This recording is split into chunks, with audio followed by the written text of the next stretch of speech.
Mesdames et messieurs, bonjour. Bienvenue au journal hebdomadaire de l'Agence vietnamienne d'information. Voici les titres de la semaine. Conférence nationale sur l'édification du parti. Le Vietnam participe à la session du Conseil des droits de l'homme de l'ONU. Les investisseurs étrangers s'intéressent à l'immobilier au Vietnam.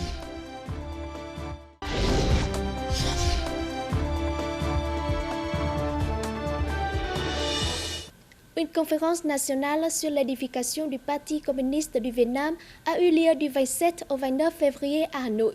Elle a été consacrée à la mise en œuvre de la résolution du 4e plénum du comité central sur les problèmes urgents en matière d'édification du parti à l'heure actuelle. Cette conférence, présidée par le secrétaire général du parti Nguyễn Phú Trọng, a eu lieu en présence du président Trương Tấn Sang, du Premier ministre Nguyễn Tấn Dũng, du président de l'Assemblée nationale Nguyễn Sinh Hùng et du permanent du secrétariat du comité central du parti Lê Hồng Anh.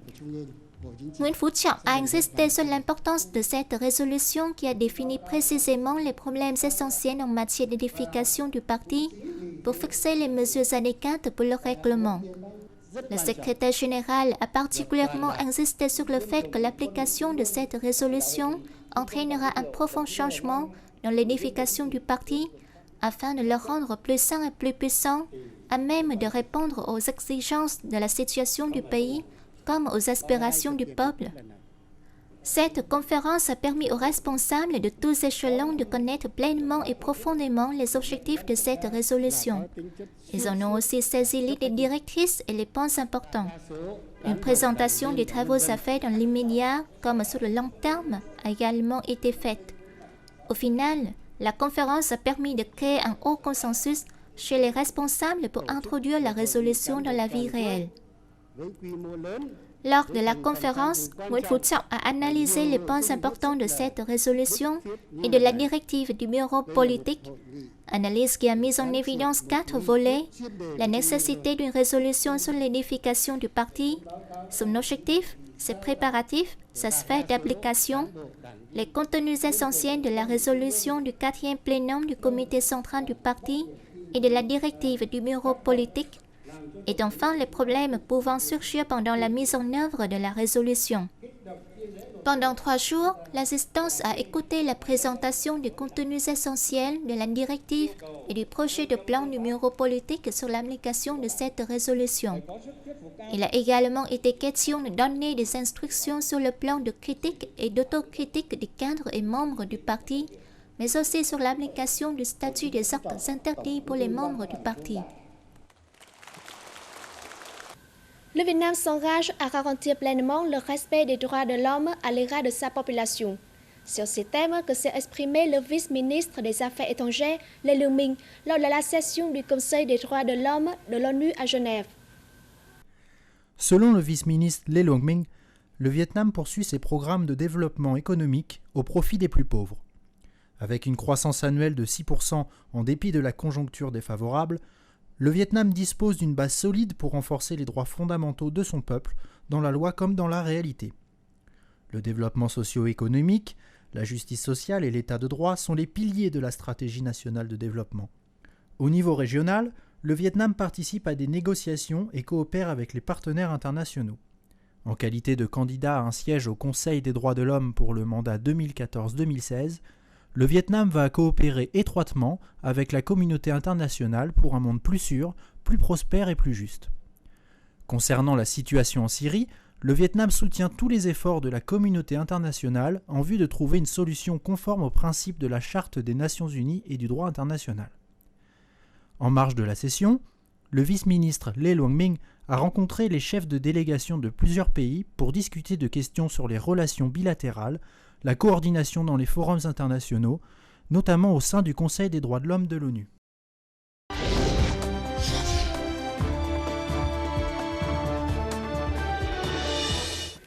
Le président de l'Assemblée nationale, Nguyễn Sinh Hùng, a reçu le 29 février le directeur général administratif du service pour l'action extérieure de l'Union européenne, David O'Sullivan. Objectif premier de la rencontre, porter les relations bilatérales à une nouvelle hauteur. Selon Nguyễn Sinh Hùng, la présence de David O'Sullivan au Vietnam contribuera grandement au resserrement des liens bilatéraux. Il a insisté sur la nécessité de conclure dans les meilleurs délais l'accord de partenariat et de coopération intégrale entre les deux parties. Le Vietnam et l'Union européenne se doivent également de dynamiser la coopération dans les sciences, la culture, l'éducation, la santé, l'environnement, la sécurité et la défense.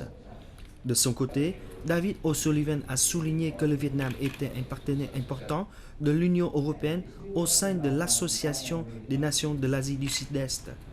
Selon lui, l'année 2012 est le bon moment pour le Vietnam et l'Union européenne de signer l'accord de partenariat de coopération intégrale et de lancer les négociations sur l'accord de libre-échange.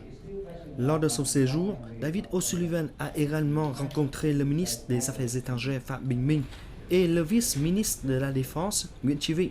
Il a également participé à la consultation politique vice-ministérielle entre le Vietnam et l'Union européenne.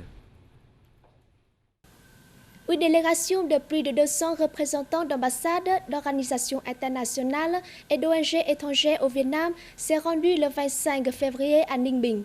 Un périple pour mieux comprendre cette province du Nord très connue pour la beauté de sa nature. Cette visite, inscrite dans le cadre du programme annuel Voyage d'amitié au printemps, a permis à des diplomates et experts étrangers de découvrir la nature, l'histoire et la diversité culturelle du Vietnam. Tous se sont rendus sur le site d'écotourisme de Tràng An, décrit comme la baie de Hạ Long terrestre, ainsi qu'un musée géologique en plein air. Actuellement, Ninh Bình prépare un dossier de candidature pour faire reconnaître ce site par l'UNESCO en tant que patrimoine naturel mondial. Ils se sont également rendus à la pagode millénaire de Ba Dinh, l'une des plus grandes d'Asie du Sud-Est.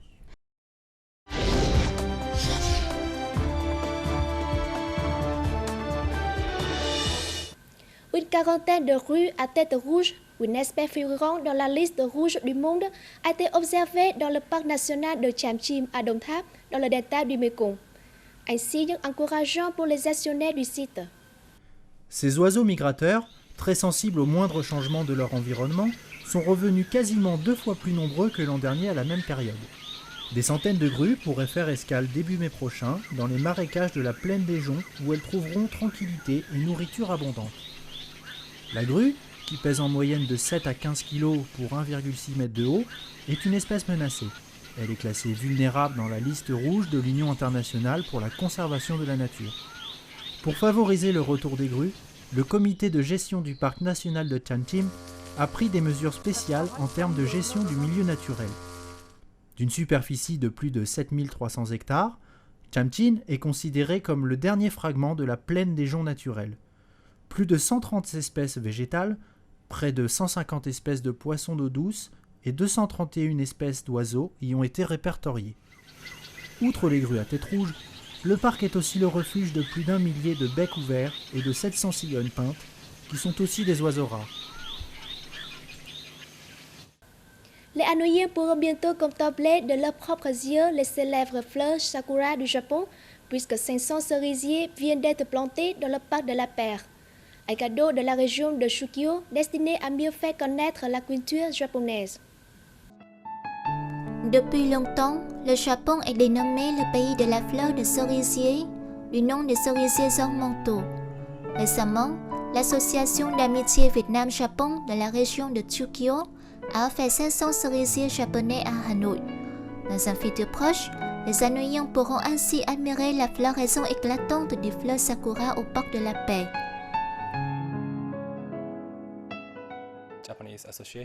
Je suis ravi de voir l'association d'amitié Vietnam-Japon offrir 500 cerisiers à Hanoï, car les fleurs de sakura sont très populaires et très aimées au Japon. On peut même dire que c'est la fleur emblématique de notre pays. Ce cadeau réaffirme l'amitié entre nos deux peuples. Les fleurs de cerisier constituent une passerelle culturelle entre nos deux peuples. Les peuples vietnamiens et japonais ont plusieurs points communs, à savoir une détermination et une volonté sans faille face aux défis. La plantation de 500 cerisiers japonais au parc de la Paix témoigne non seulement de la solidarité bilatérale, mais vise aussi à mieux faire connaître la culture japonaise.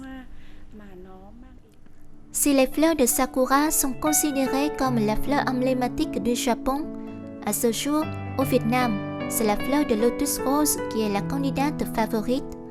Cette fleur aquatique persistante, belle et parfumée est fortement liée à la vie spirituelle des Vietnamiens. Elle est l'expression de leur identité culturelle, de leur caractère et de leurs aspirations. On sait bien que le lotus rose est considéré comme un des symboles culturels du Vietnam. En échange, nous souhaitons un jour en cultiver au Japon pour que les Japonais puissent mieux comprendre le Vietnam. À l'instar des hymnes et costumes nationaux, la fleur emblématique revêt toute une symbolique, quelle que soit la culture, l'histoire ou le caractère d'un peuple. Elle manifeste la fierté du pays et affirme la souveraineté de la nation dans son processus d'intégration au monde. Nul doute que le rose et lui devrait rapidement se faire une place au soleil pour s'épanouir et resplendir aux yeux du monde.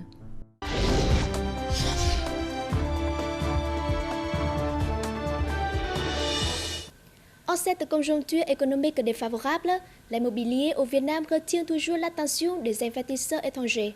Il figure dans le top des destinations les plus attractives. Reportage sur la situation de ce marché et ses perspectives en 2012. La conjoncture économique mondiale difficile n'empêche pas de nombreux investisseurs étrangers de garder confiance envers le marché immobilier vietnamien. En 2011, en effet, l'Association des investisseurs étrangers du secteur immobilier classait le Vietnam au 4e rang des marchés émergents les plus attractifs de la planète.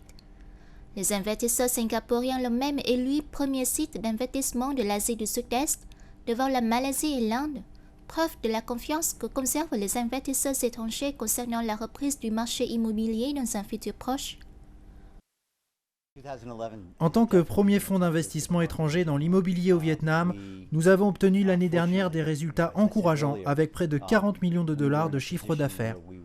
C'est pourquoi, en 2012, notre confiance ne s'étiolera pas, avec à la clé plusieurs nouveaux projets. Dans le contexte où le marché immobilier du Vietnam manque de capitaux, les entreprises vietnamiennes doivent trouver de nouvelles sources de financement sous forme de coopération. Autant d'opportunités pour les investisseurs étrangers de pénétrer ce marché. Actuellement, de nombreux investisseurs préfèrent l'investissement indirect et les sociétés fiduciaires chargées de la gestion des fonds vietnamiens ou étrangers opérant au Vietnam.